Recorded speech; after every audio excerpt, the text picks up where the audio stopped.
ඔයා දන්නවද?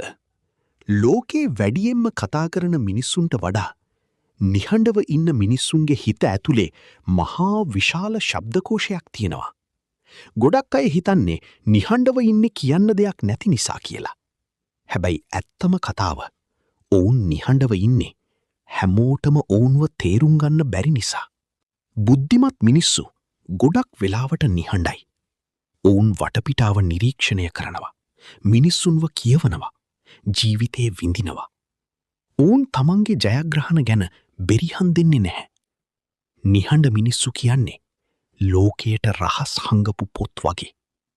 ඒ පොත කියවන්න පුළුවන් වෙන්නේ ඊ නිහඬ බවට ආදරය කරන කෙනෙක්ට විතරයි.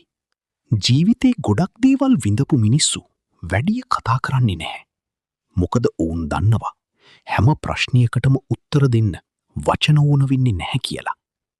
නිහඬභාව ඇතුලේ මහා ලොකු ආත්ම ශක්තියක් තියෙනවා.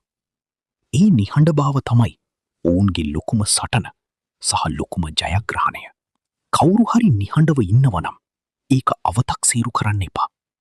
ඒ නිහඬභාව ඇතුලේ ලෝකයක් හොල්ලන්න පුළුවන් කතාවක් හැංගිලා තියෙන්න පුළුවන්. ඉතින් නිහඬව ඉන්න ඔයාගේ යාළුවාව අද මතක් කරන්න. ඔයා දන්න නිහඬ ඒත් හිත හොඳ යාළුවෙක්ට මේ වීඩියෝ එක ෂෙයා කරන්න.